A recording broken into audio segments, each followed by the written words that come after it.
మిత్రులు తిన్మార్ వార్తలకు స్వాగతం. ఇయాలటి వార్తలన్నీ చూద్దాం కానీ ముందుగా హెడ్లైన్స్ చూద్దాం. పండుగ లెక్క చెక్కులు వంచుడు, బ్యాంకుల ముంగట లైన్లు కట్టుడు,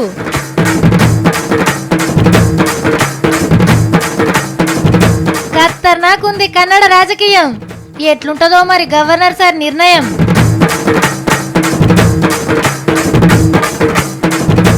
తగ్గినాయట ధూపదీప నైవేద్యాలు, ఎంకన్న గుడిలా ఎన్నో అపచారాలు. కొత్తగా వచ్చిన కోడి పంచాంగం. యడ్యూరప్ప కుమారస్వామి సిద్ధప్ప ఎవరిది ఫోటో గుంజుతావా ఆలే సీఎం. కోడమ్మ కుమారస్వామి మనసు మార్చుకొని పువ్వు గుర్తులకు మద్దతు ఇస్తారా లేకుంటే కాంగ్రెస్ వాళ్ళే పువ్వు గుర్తులకు జంప్ అయిపోతారా చెప్పమ్మా. మనకు తెలిసినంత వరకు గవర్నర్ సార్లకు పెద్దగా పనే ఉండదు అని అనుకుంటాం. సీఎం మంత్రులతోని ప్రమాణ స్వీకారాలు చేపించుడు, అప్పుడప్పుడు ఓపెనింగ్ల కోవుడు, జెండాలు ఎగిరేసుడు, అన్ని పార్టీల లీడర్లను పిలిచి ఛాయ్ దావతిచ్చుడు, ప్రతిపక్షం లీడర్లు కంప్లైంట్ ఇస్తే తీసుకునుడు, ఇదే అని అనుకుంటాం. కానీ గవర్నర్ అంటే రాజ్యాంగాన్ని కాపాడే గొప్ప పదవిలుండే మనిషి. ఎవ్వరికి లేని కొన్ని అధికారాలు గవర్నర్ సార్కు మాత్రమే ఉంటాయి. ఇప్పుడు గీముచ్చట ఎందుకంటే కన్నడ రాజకీయం మొత్తం రాజ్భవన్ ముంగట్నే చేరింది కాబట్టి. ఖతర్నాకున్నది పో కర్ణాటక రాజకీయం. ఇటు బీజేపీ వాళ్ళు, అటు కాంగ్రెస్ జేడీఎస్ వాళ్ళు. మాకే సరిపోని బలం ఉందంటే లేదు మాకే ఉందని ರಾಜಭವನ್ ಮುಂಗಡಿಗೆ తీసుకుపోయిండు రాజకీయం. 100 ಕೋಟಿ ಹಣ ಕೊಡ್ತೀವಿ, ಒಂದು ಕ್ಯಾಬಿನೆಟ್ ರ್ಯಾಂಕ್ ಕೊಡ್ತೀವಿ ಅಂತ ಹೇಳಿ అగరట ఒక్కొక్క ఎమ్మెల్యేకు 100 కోట్లు మంత్రి పదవి ఇస్తామని ఆశ పెట్టి గుంజుకుంటున్నారట బీజేపీ వాళ్ళు. ఎమ్మెల్యేలను కొంటున్నారని బస్సుల గట్టి రిసార్ట్లకు తీసుకుపోయి దాచిపెట్టిర్రు. అటు యడ్యూరప్ప సారు, ఇటు కుమారన్న ఇద్దరు పోయి గవర్నర్ సార్ని కలిసిర్రు. 104 సీట్లు వచ్చిన బీజేపీ కడమ పార్టీలకు వెళ్ళి మాకు సపోర్ట్ ఉందని చెప్తుంటే లేదు మా ఎమ్మెల్యేలంతా మా పార్టీలనే ఉంటారు, ఎవ్వరు ఓరు అని జేడీఎస్ పార్టీ వాళ్ళు చెప్తుర్రు. అయితే ఇంకో దిక్కు 3-4 కాంగ్రెస్ ఎమ్మెల్యేలు కమలం పార్టీ వాళ్ళకి టచ్లు ఉన్నట్టు గుసగుసలీన పడుతున్నాయి. బయట ఎవరు ఎన్ని మాట్లాడినా ఎవరితోని సీఎంగా ప్రమాణ స్వీకారం చేపియాలనేది గవర్నర్ సార్ చేతుల్నే ఉన్నది.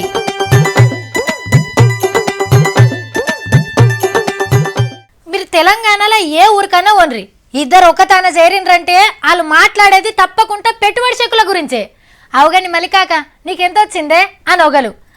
నాదింత బిడ్డ, పాత బాయి బాపతిలో 22,000, కొత్త బాయి కడుపులానికి ఓ 13,000 వచ్చింది.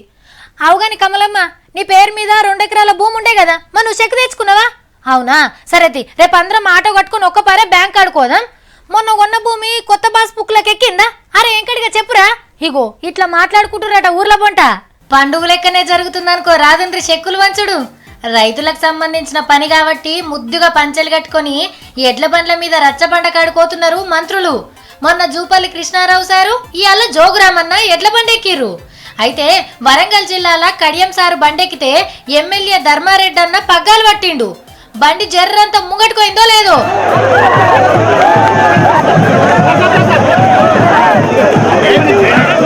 ఓ దిక్కు డప్పు సప్పులాయే, కార్యకర్తల ఆత్రమాయే. ఆయనతో ఎడ్లు బెదిరినట్టున్నాయి. లీడర్లు దుంకినాక బండిని అట్లనే గుంజుకుపోయినాయి ఎడ్లు. ఈ ముచ్చట ఇట్లుంటే చెక్కులు చేతులకు వచ్చిన వాళ్ళు తెల్లారే పోయి బ్యాంకుల ముంగట లైన్లు కడుతుర్రు. ఒక్కపారే ఊర్లకు ఊర్లు తరలచ్చే వరకు కాలు పెట్ట సందు లేకుంటుంది బ్యాంకులల్లా. ముంగట టెంట్ వేసి కుర్చీలు వరిసిర్రు. ఆడోళ్ళు, మొగోళ్ళు, ముసలోళ్ళు అందరు వచ్చే వరకు జిబజిబా ఉన్నాయనుకో రాదుండ్రి. ఇప్పుడు ఒక లీడర్కి పైస బలం ఉంటుంది, ఒక లీడర్కి కుల బలం ఉంటుంది, ఒక లీడర్కి పబ్లిక్ల బలం ఉంటుంది. కానీ పవన్ కళ్యాణ్ సార్కి ఇవన్నీ ఉన్నాయో లేవో ఇంతవరకు తెలియదు. కానీ ఇంకెవ్వరికి లేనంత అభిమాన బలం ఉంది. అన్న వస్తున్నాడంటే చాలు రాత్రి సంధ్య నిద్రపోయేటట్టే లేరు. ఎగిలి వరంగా లేచి ఉరికొచ్చేటట్టుర్రు. సెల్ ఫోన్ల నిండా ఛార్జింగ్ పెట్టుకొని తయారుగా ఉంటారు. లీడర్ వచ్చుడే యోగ్య వార్తలు చూడుర్రి. తిరుపతి యాత్ర ముగించుకొని చిత్తూరు జిల్లాల శెట్టిపల్లె కొయ్యిండు పవన్ అన్న. ఆగ చూడుండ్రి హీరోని చూస్తందుకు అభిమానులు ఎట్లు ఎగబడ్డారో.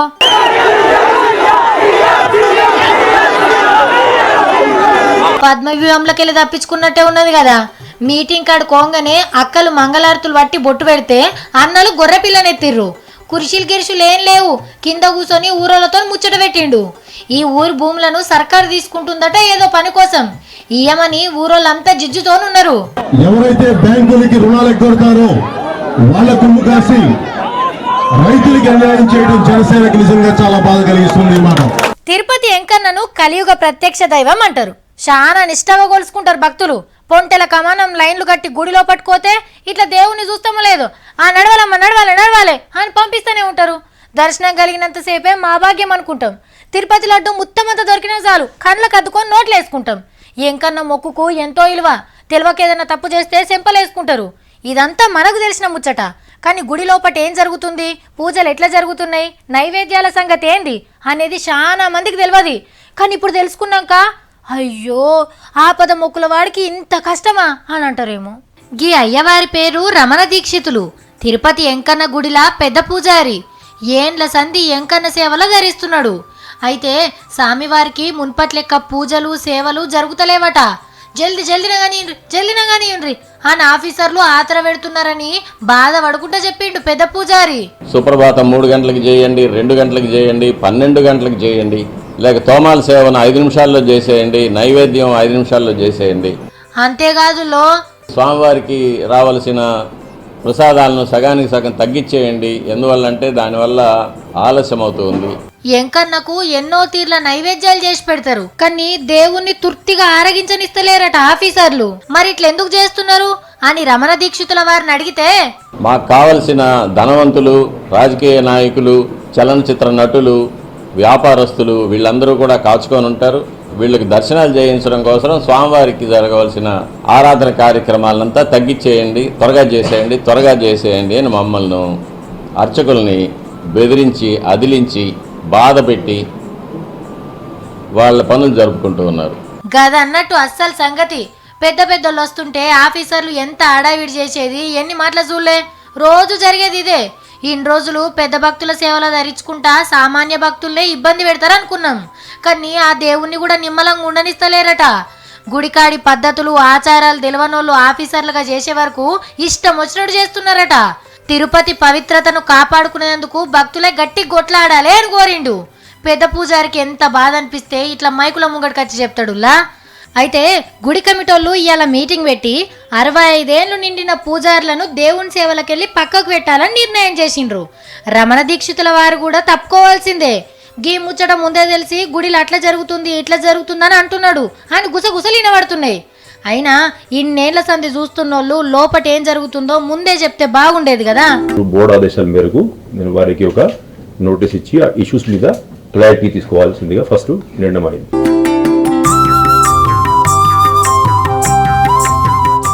కర్ణాటకలో ఎవరు సీఎం ఏందని మస్తు ఆగమైతుంది కదా. ఏం అర్థమైతలేదు.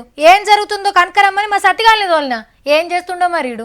రావమ్మ కోడమ్మ బయటికి రావమ్మ. కర్ణాటకంలో సీఎం ఎవరైతారో ధమాకలా తికమక అవుతున్నారమ్మా. నువ్వు ఆ తికమకను తీర్చే జాతకం చెప్పు మాయమ్మ.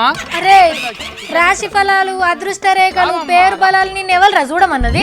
అగో కోళ్ళను గోసుక తినేటోళ్ళు వచ్చిర్రంట అని కోడి బెదిరుకుంటాను. నీ సరాల లొల్లి తగ్గించు తల్లి.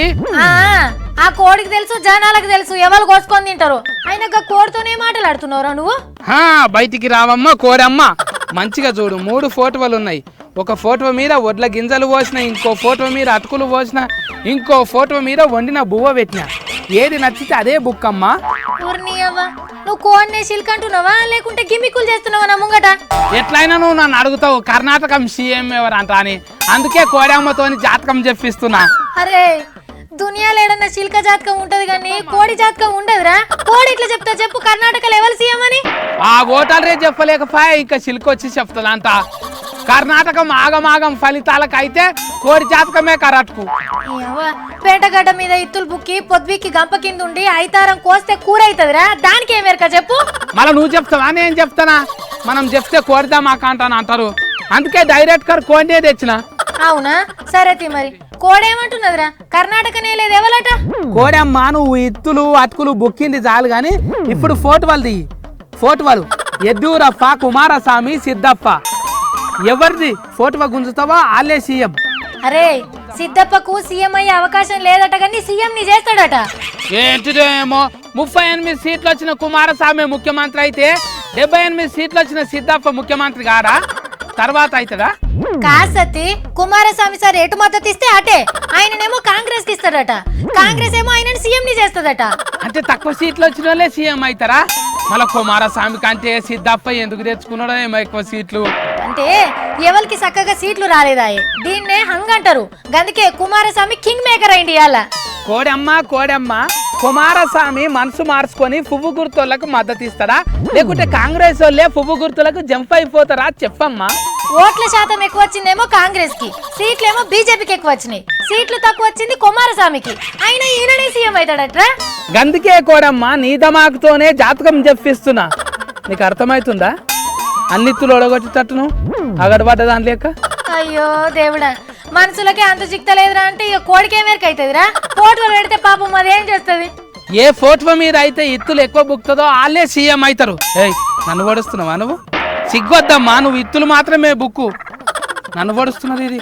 అయ్యో ఆడ సర్వేలు చెప్పినట్టే జరగలేదు. ఇక నీ కోడిది మాకుతో నువ్వు చెప్తే ఎవరు సీఎం అవుతుందో తేలిపోతుందా? ఇట్లా గద్ద బెదిరిస్తే గద్దలేక ఎగిరిపోయిన చూస్తున్నారు ఇది. ఓ కోడమ్మ చెప్తావా, చోరు పెట్టేయమంటావా? రే నీ దిమాకేం ఖరాబ్ చేసుకోకరా. పువ్వు గుర్తోళ్ళకు కూడా ఎక్కువ సీట్లు వచ్చినాయి, వీళ్ళే సీఎం అయితారేమో చూద్దాం కదా. కోడమ్మ చెప్పమ్మా, కుమారస్వామి సిద్ధప్పకు మద్దతు ఇస్తుండని చెప్పినవి కదమ్మా, అంతేనా? వాళ్ళిద్దరు కూడితే పెద్ద ఫాల్ట్ అవుతుంది కదమ్మా. అరే బీజేపీ పెద్ద పార్టీ సత్తి, దానికి 104 సీట్లు వచ్చినాయి. వీళ్ళకి కూడా ఛాన్స్ ఉంది. ఒక్క 9 మంది ఎమ్మెల్యేలు వచ్చిర్రంటే కథమేగా. దాంతో తెలియదు అనుకుంటున్నావా? ఊళ్ళో సర్పంచ్కి పోటీ చేస్తే ఎవరి కోట్లు ఎక్కువ వస్తే వాళ్ళే సర్పంచ్ అవుతారు. ఇది కూడా అంతే, కానీ ఈ కోడి చెప్తలేదు. ఎక్కువ సీట్లు వచ్చిన వాళ్ళని గవర్నర్ సార్ పిలుస్తాడు, వాళ్ళనే కర్ణాటక సీఎం ని చేస్తాడు, వాళ్ళనే మంచిగా వెళ్ళమని చెప్తాడు. అబ్బా అక్క, ఏదో కోడి జాతకం చెప్తుంది అంటాను, దీన్ని పట్టుకొచ్చిన కానీ దీని దమాక్ కన్నా నీ దమాకే మంచిగా ఉంది కదా అక్క. నువ్వే చెప్పేటట్టు నువ్వు. ఇంతకైతే ఎవరైతారు అక్క సీఎం? అరే ఏం లేదు సత్తి, ఒక్కొక్క ఎమ్మెల్యేకు 100 కోట్లు మంత్రి పదవి ఇస్తామని ఆఫర్ చేసిండ్రని కుమారస్వామి సార్ అన్నాడు. చూడాల మరి ఏం జరుగుతుందో. ఎల్ఎంఎల్లను గంతగానం పైసలు పెట్టి కొనుక్కుంటారా? కోడమ్మ 100 కోట్ల రూపాయలు ఏ ఎల్ఎంఎల్కి పోతాయి అదన్నా చెప్పు, చెప్తావా లేరా అంటున్నావు. ఏ చెప్పేటట్లు లేదు, దిక్కులు చూస్తున్నారు కదా అక్క. అలమేలి గట్ట 100 పెట్టు, దీని సంగతి చెప్తా. మీ ఫేస్బుక్లల్లా పాసి మొఖాన్నే పోర్టల్ దిగి పెట్టుకోర్రి, మీ ఇష్టం. నచ్చితే లైక్ కొడతారు, లేకుంటే కామెంట్లతో రివర్స్ కొడతారు. షేర్లు రాకుంటే దోస్తులకు ఫోన్ చేసి షేరింగులు చెప్పించుకోర్రి. అంతేగాని పక్కోళ్ళు ఏది పంపినా అందులో ఏముందో చదవకుండా అర్థం చేసుకోకుండా మీ దోస్తులందరికీ పంపకుర్రి. ఏది పడితే అదే పంపితే ఏమవుతుందో గిది చూడుర్రి. సోషల్ మీడియాలో పోస్టులు పెడతప్పుడు జర్రంత పైలముండుర్రి. ఏది పడితే అది రాసినా, పక్కోడు రాసిన అడ్డమైన కమెంట్లు షేరింగ్ చేసినా చక్కగా జైలుకు పోవాల్సిందే. గీసారు అట్లా చేసే అడ్డంగా బుక్ అయిండు. పేరు శేఖర్, మద్రాస్లా పాత సినిమా యాక్టర్, ఇప్పుడు పువ్వు గుర్తు లీడర్. ఫేస్బుక్లా ఎవడో దోస్తుగాడు మహిళా ఇలేకర్లని తక్కువ చేసుకుంటా అడ్డమైన రాతలు రాసిండట. ముందు వెనక చూసుకోకుండా ఆయన అయ్యగారు షేర్ చేసిండ్రు. ఇదేముంది, అక్కలంతా ఫుల్ గరమైండ్రు సారు మీద. ఆడోళ్ళని తక్కువ చేసే రాతలతోని మా మనోభావాలు దెబ్బతీసిండు అని మద్రాస్ పెద్ద కోర్టులో కేసు పెడితే అరెస్ట్ చేయమని ఆర్డర్ వేసింది కోర్టు. అడ్డమైన రాతలు షేరింగ్ చేస్తే మనం కూడా సపోర్ట్ చేసినట్టే అవుతుంది, కాబట్టి చట్టం దృష్టిలా నేరస్తులే అవుతారు అని గీ తీర్పిచ్చింది కోర్టు. పోస్ట్ పెట్టినోడు బానే ఉన్నాడు, కానీ షేరింగ్ చేసిన పాపానికి సారు మీదకి వచ్చింది ఆఖరికి. అందుకే చెప్తున్నాం, సోషల్ మీడియాలో సొల్లు ముచ్చట్లు షేర్ చేసేటప్పుడు ఒక్కటికి 2 మాటల ఆలోచన చేస్తే మంచిది. అబ్బా ఈ వార్తని మీకు చెప్పాలనుకోబట్టి 7 రోజులైంది. రేపు చెప్తాం తి అనుకుంటా ఇంతకంటే పెద్ద వార్తలు వచ్చే వరకు ఆపేసి అవుతుంది. కానీ ఇలా తప్పకుండా చెప్పుకోవాలి. ఏం లేదులా, చిత్తూరు జిల్లాలో ఓ జాతర జరుగుతుంది. 7 రోజులు ఎంత ముద్దుగా అనిపిస్తుంది అంటే అంత ముద్దుగా అనిపిస్తుంది. కానీ ఆఖరినాడే అస్సలు జాతర ఎట్లా జరిగిందో మనం చూద్దాం పారి.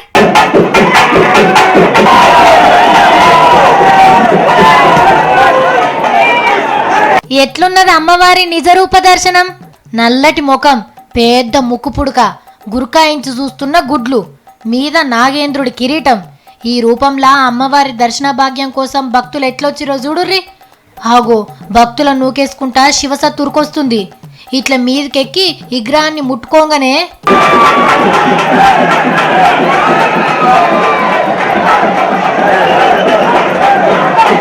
అయ్యో గట్ల చేస్తారు, అపచారం అననేరు. ఇదే అస్సలు ఆచారం. అమ్మవారిని గడ్డి మంకబట్టితో తయారు చేస్తారు. దేవుని పలారానికి ఎగబడ్డట్టే చెంపకు పూసిన మట్టి కోసం ఇట్లా ఎగబడతారు భక్తులు. తీసుకుపోయి ఇంట్లో దేవుని గుళ్ళ పెట్టుకుంటారు. ఈ మైమగల్ల మట్టిని నీళ్ళలో కలుపుకొని తాగితే రోగాలు నొప్పులు మాయమైతాయని మనోళ్ళ నమ్మిక. తిరుపతి తాతయ్యకుంట గంగమ్మ జాతరలా ఆఖరి నాడు జరుగుతుంది ఇట్లా. 7 రోజులు రోజుకో రేషం కట్టి అమ్మవారిని దర్శనం చేసుకుంటారు. ఇట్లా చేస్తే పిల్ల జెల్ల ఇల్లు సంసారం మంచిగా ఉంటుందని తాత ముత్తాతల కెంచోళ్ళు వస్తున్న ఆచారమట. హట్ గా పట్నంలో ఏముందిరా, అంత గలీజ్ గాలి, ముక్కులు మూసుకొని మాస్కులు కట్టుకొని తిరగాలి. లేనిపోని రోగాలు వచ్చి దవాఖానలో పడుతున్నాం. మంచి గాలి కావాలంటే మన ఊర్లలోనేరా, పొగన్న ముచ్చట్నే ఉండదు అని అంటారు కదా. కానీ ఊర్లలో కూడా దవాఖానలో పడేసే పొగ కంపెనీలు ఉన్నాయి. ఎన్నో కాదు మళ్ళా మన ఇళ్ళల్లోనే ఉంటున్నాయి. ఖర్చు లేనిది కట్టెల పొయ్యి ఒక్కటే అనుకుంటాం, కానీ అదే కట్టెల పొయ్యి ఎంతో మందిని కాటికి పంపుతుంది.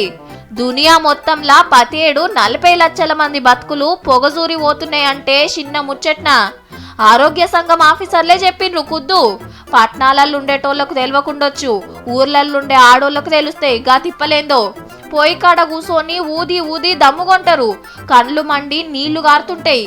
ఇది మీదికి తెలిసిన బాధలు, కానీ ఆ పొగను పీల్చి దగ్గు దమ్ము ఊపిరితిత్తుల రోగాలు గుండె నొప్పసంటి రోగాలు వస్తున్నాయట. కాబట్టి మీ ఆడోళ్ళ పానాలు మంచిగుండాలి అంటే కట్టెల పొయ్యి మీద వండుడు బంద్ చేపిచ్చి ఎమ్మటే ఓ గ్యాస్ మొద్దు తీసుకోండి. సబ్సిడీ మీద ఇస్తున్నది సర్కార్. ఇవి అలాంటి ముచ్చట్లు. ఇంకెన్ని ముచ్చట్లతోని రేపు మళ్ళా కలుస్తా. టాటా.